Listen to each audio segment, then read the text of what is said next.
Today on Makeup Looks That My Mother's Gonna Hate. Hi, I'm Peggy Lou Who, and this is Peggy Lou Who Reads, or Peggy Lou Who Reads. Welcome if you're new here, welcome back. If you're not, hi Mom, and thank you to all of my beautiful subscribers. I appreciate you so much and still can't believe that you all want to keep being reminded to watch my videos. Also, if you're here and you're not a subscriber, please consider clicking that button now. We'll wait.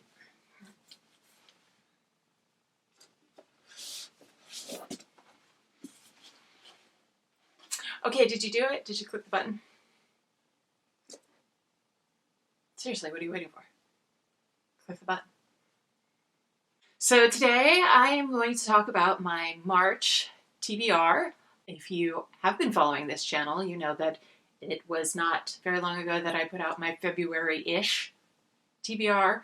So I'm trying to get this out on time at the beginning of March, but knowing that I probably will not have finished all of the books on my February TBR. So those will continue to sort of smush over into March, but I also have a short selection of books that I would like to read in March. So that's what we're doing today.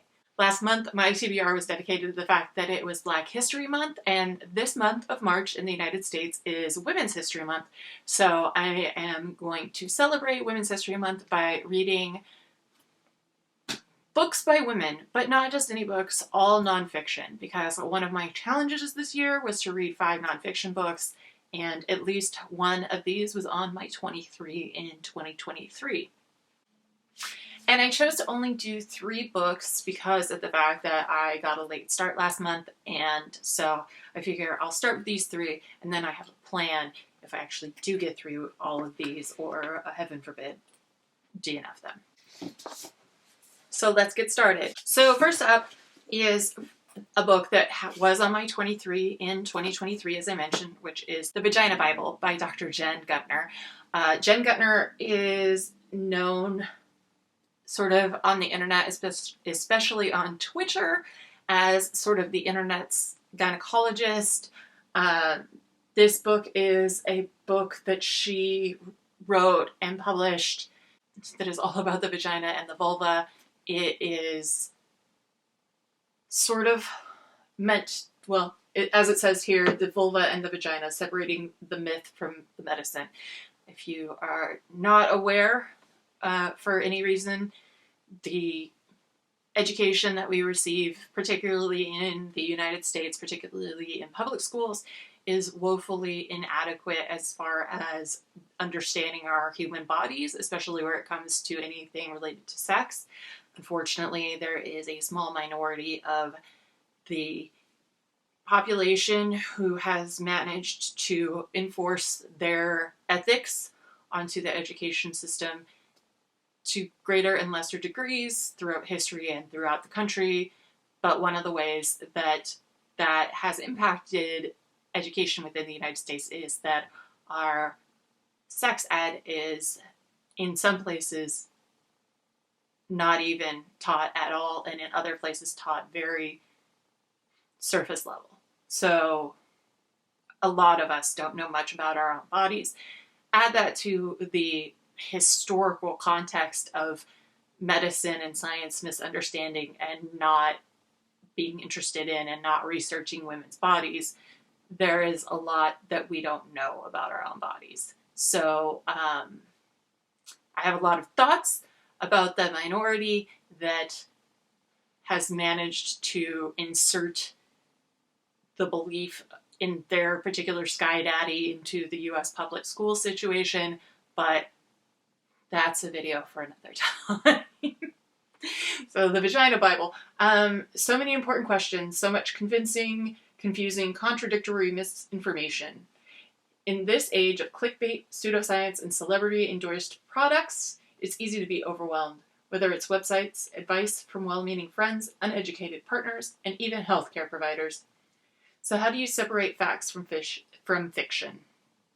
OBGYN Jen Gutner, an expert on women's health and the internet's most popular go-to doc, comes to the rescue with a book that debunks the myths and educates that debunks the myths and educates and empowers women, from reproductive health to the impact of antibiotics and probiotics and the latest trends, including vaginal steaming, vaginal marijuana products. Probably going to censor that word out. And jade eggs. Guntner takes us on a factual, fun-filled journey. Discover the truths about the vaginal microbiome, genital hygiene, lubricants, and hormone myths and fallacies. How diet impacts vaginal health. Stem cells and the vagina. Cosmetic vaginal surgery. What changes to expect during pregnancy, after childbirth, and through menopause. How medicine fails women by dismissing symptoms. Plus, thongs versus lace. The best underwear for vaginal health. How to select a tampon. The full glory of the clitoris and the myth of the G-spot. And so much more. Whether you're a 26-year-old worried that her labia are uncool, or a 66-year-old dealing with painful sex, this comprehensive guide is sure to become a lifelong, trusted resource. I mean, I kind of got it, right? Next on my list is a history book written by a woman. So this is Blowout by Rachel Maddow of The Rachel Maddow Show on MSNBC. So this book came out a few years ago, and I bought it right away when it came out because I wanted to read it, and then it has sat on my shelves for all this time. Yeah, this came out in 2019. I've been sitting on this one for about 4 years. So this is a book about big oil and gas versus democracy. Winner take all. In 2010, the words earthquake swarm entered the lexicon in Oklahoma. That same year, a trove of Michael Jackson memorabilia, including his iconic crystal-encrusted white glove, was sold at auction for over $1 million to a guy who was, officially, just the lowly forestry minister of the tiny nation of Equatorial Guinea. And in 2014, Ukrainian revolutionaries raided the palace of their ousted president and found a zoo of peacocks, gilded toilets, and a floating restaurant modeled after a Spanish galleon. Unlikely as it might seem, there is a thread connecting these events, and Rachel Maddow follows it to its crooked source, the unimaginably lucrative and equally corrupting oil and gas industry. So this is something that I am really looking forward to reading and being able to speak to more effectively. I always like it when you open a nonfiction book and you find notes on sources, you find an index. This is like a proper nonfiction book. This is how it should be. There should always be at the back of a non-index book like an entire thick section, I feel like. Unless it's like a memoir. If it's a memoir, I guess you don't really need that. But sometimes it's nice even in a memoir to have. But yeah, I definitely want to know if there's interviews, where the interviews were done, where they came from, what news sources, what historical sources, etc. That's just, without that, it's not something that you can trust, just when we're talking about media literacy and what can be trusted. And I know Rachel Maddow, being on MSNBC, is a very left-leaning station here in the United States. However, we can still read this book and read it critically.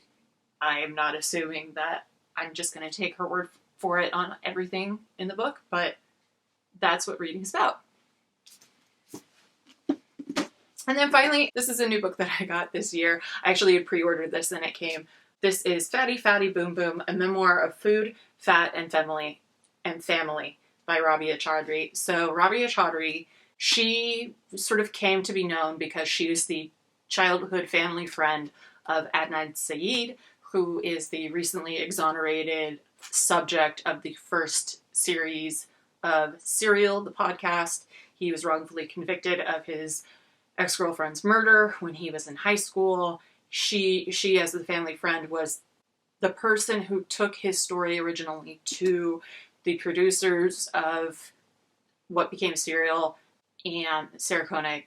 And she, like I said, she brought them this story hoping that they would do an investigative report on it and get some attention on the case and hopefully get some help to get it reopened and re-examined, which ultimately didn't directly happen, but then Rabia went on from there to her own podcast, which was called Undisclosed. The first season of that goes even deeper into the information about Adnan Syed's case, about the murder of Hae-Min Lee, and then went on to subsequent seasons about other sort of true crime cases and subjects.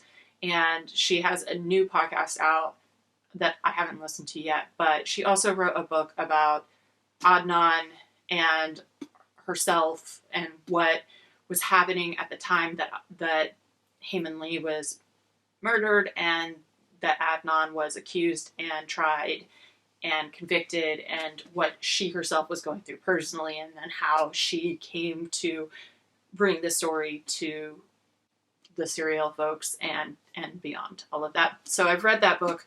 I'm really looking forward to reading this book. So the synopsis, quote, "My entire life I have been less fat and more fat, but never not fat," unquote.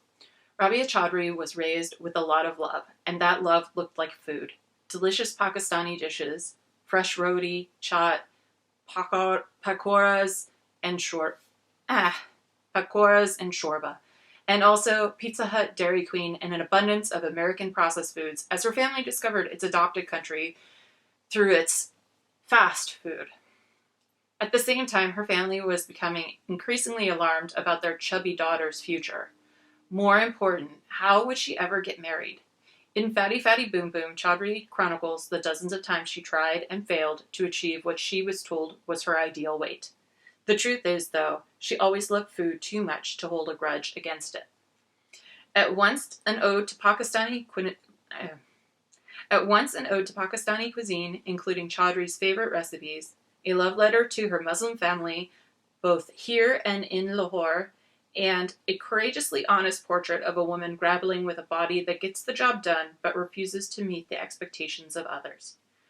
For anyone who has ever been weighed down by their weight, whatever it is, Chaudhry shows us how freeing it is to finally make peace with the body we have. I'm assuming that there might be some parts of this that might be hard to read if I were currently in a place where I was struggling with my own body image and disordered eating, but I'm currently in a pretty good place with all that, and I will let you know if I find any parts of this that I think other people ought to be aware of as they are considering whether or not they want to read this. But I really enjoy Rabia's podcasts and her other writing, and I'm a big fan, so looking forward to reading that.